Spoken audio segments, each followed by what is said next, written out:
For most of my life, my days were already decided before I even woke up. There was a schedule, a structure, an expectation. I knew where I needed to be, what needed to get done, and who needed me. And I was good at that. I knew how to move through a full day efficiently, productively, without wasting any time. But nobody really talks about what happens when all that goes away. So let's talk about it. Hey, it's me, Lo, and welcome back to Lo Unmuted. This is season one, Unmuted, a return to self, where I share my journey of becoming. The small, quiet decisions, the lessons, and the freedom that comes from aligning your life with who you truly are. So if you're ready to step away from what no longer serves you and live life on your own terms, well, you're in the right place. So, listeners, for me, one of the biggest adjustments wasn't just who I was, it was how I lived day to day. Because when the structure was gone, I had to face something I wasn't prepared for. I didn't know how to spend my time without being told what to do with it. There was no schedule waiting for me, no external pressure, no one expecting anything from me in the same way. And at first, that didn't feel freeing. It actually felt very unfamiliar because I had spent years being productive, years being needed, years moving with intention that was already defined for me. So when that stopped, I had to slow down in a way that felt very uncomfortable for me.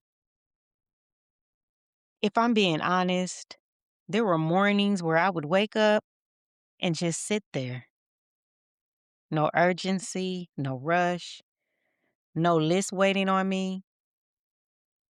And instead of enjoying it, I used to question it. What should I be doing? Am I wasting my time? Is this okay? Because when you've been conditioned to associate your worth with productivity, stillness feels oh so wrong.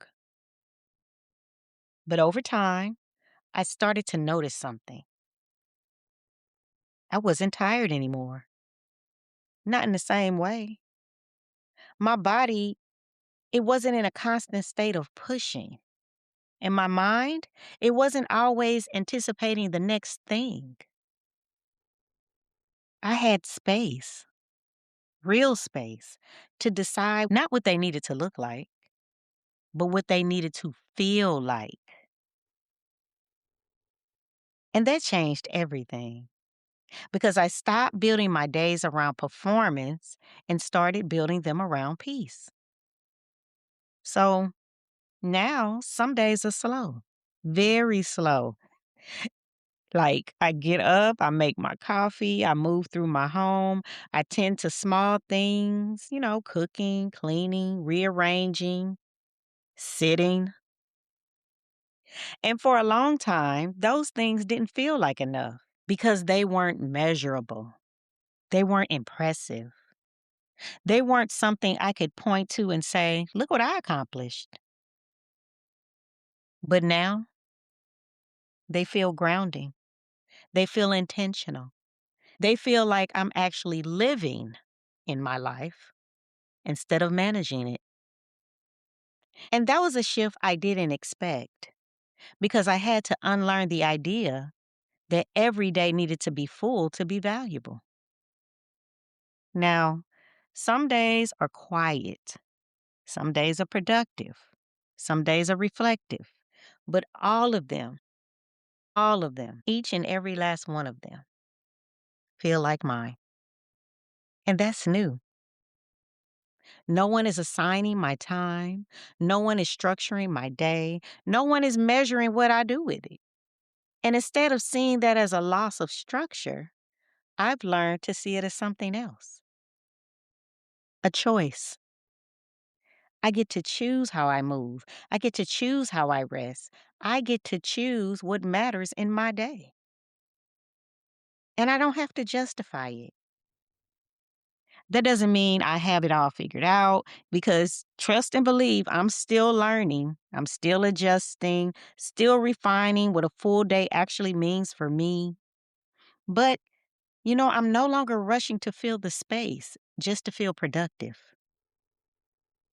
I'm allowing space. And that has brought a level of peace I didn't even know I needed. So, listeners, if you're in a season where things have slowed down or shifted or no longer look the way they used to, I want you to consider something. What would your day feel like if you stopped trying to make it productive and started allowing it to be intentional? Not filled, but aligned. Sit with that this week. And I want to thank you for being here with me. I'll meet you right here next Wednesday. And until then, stay unmuted.